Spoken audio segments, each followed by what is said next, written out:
Living a healthier life also includes making good decisions. Those decisions also include good financial decisions. Hi, my name is Dr. Patrick Nuernberger, and on my channel I talk about medicine and medical topics and sometimes about life improvement as today. If you like my videos, if you like my channel, please feel free to subscribe and hit the like button. It really helps me with my videos on my channel. So coming back to the topic, as you know, I have spent some time learning about how to live a better life and how to make good decisions. I've read tons of books about living a good life, about leadership, about decision making, and so on and so forth. Also, I read a lot of books about the financial system. Some years ago, I have learned that even though I am a pretty well-educated man, I have studied medicine, I have studied English and American studies, I'm doing my PhD studies now next to my full-time job as a doctor, and still I haven't learned much about money or the financial system at all. And this bugged me, so I bought some books and I got into the topic.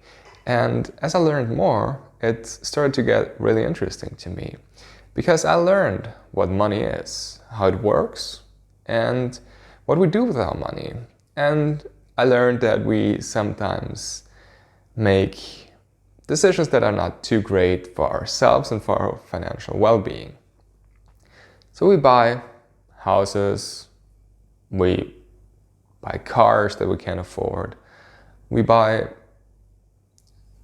extreme stuff like luxury stuff like watches, purses, whatsoever, that we can't really afford. And that's not a good thing. So we end up in debt, and if we are in debt, we will never get out of debt. And that's not a good thing. So instead of purchasing and buying stuff that we can't afford, we should rather save our money. But saving is not saving. So let's not be fooled by the banks, and let's not put our money inside the banks, because if you do that, the money will be worth less in the future. It will sustain the amount of money. So let's say you put in 10,000 euros, you will still have 10,000 euros after 1 year or 2 years. Maybe you will even get some very low interest of, I don't know, let's say 50 euros. So you have 10,050 euros after 2 or 3 years, which is not a lot. You have to consider inflation. Everybody forgets about inflation, which is way higher than 50 euros in the course of 2 or 3 years. So even though you still have 10,050 euros on your bank account after 2 or 3 years, it will be worth less than it is today. So what should you do? If you learn about the financial system, you learn that investing is key. So you should invest in whatever you like and whatever you can, depending on your financial abilities. If you have a lot, you can invest in real estate, for example. If you don't have that much, you can start investing in the financial system. You can buy stocks, you can buy ETFs, and you can manage your own risk management. You can say that you want to be very conservative, have a low risk, and still get some percentages in interest every year. Even if you're very conservative and very safe in your portfolio, 5, 6, 7% per year is absolutely manageable and doable. So this will not make you rich. However, if you do that regularly, the money will add up, and in the end, after 2 years, it will be still more money than you put in.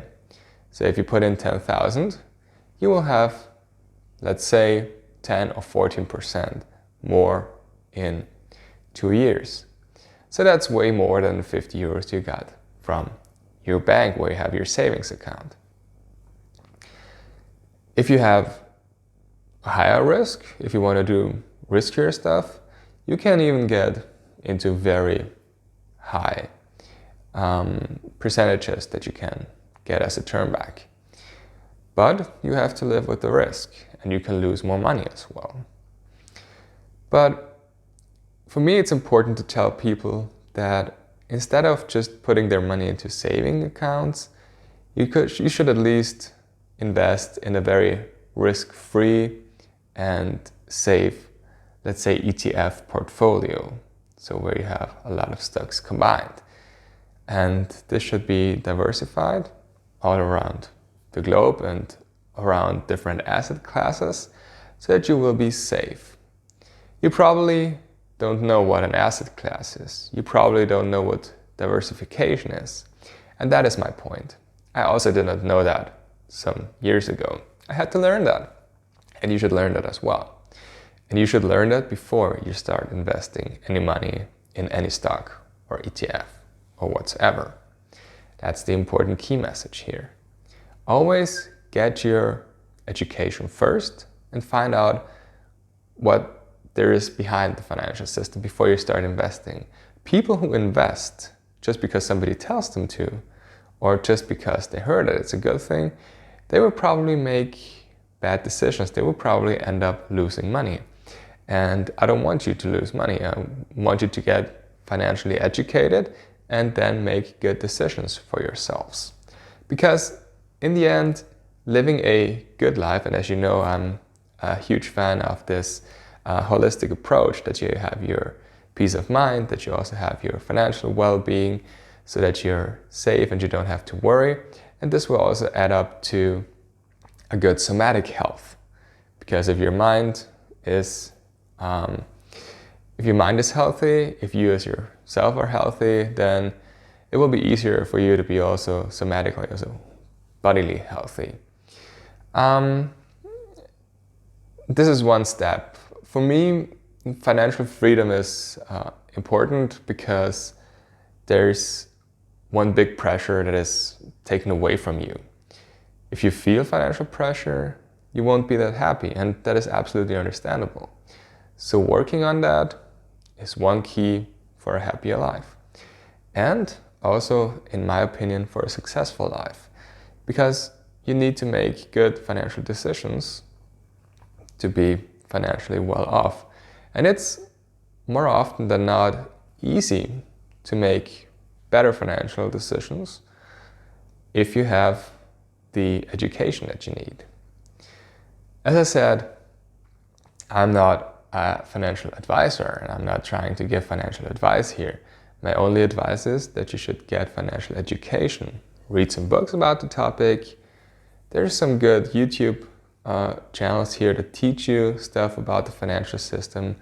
Visit them and learn something. And in the end, you will be thankful for that. You may be thinking now, what am I talking about? And this is not in financial stuff. This is not my key element here. My key element here is medicine, medical topics. That is true. But I want to get the holistic approach on also living a better life. And the financial system is a big part of our lives here in our Western and civilized countries. So I do think it's important to have some education there. Let me know what you think about this topic. Do you know about the financial world?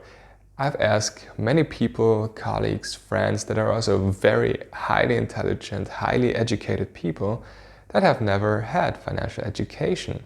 And this was the point where I thought, oh well, yeah, I should start learning about that because it is important. And this is all I want to give to you as a key message now. Just get your financial education. Let me know in the comments if you have had any or what you think about this. And if you like this video, please give it a thumbs up. If you like my channel, please follow, subscribe to my channel. That would be very helpful for me and my channel. And until next time, stay healthy.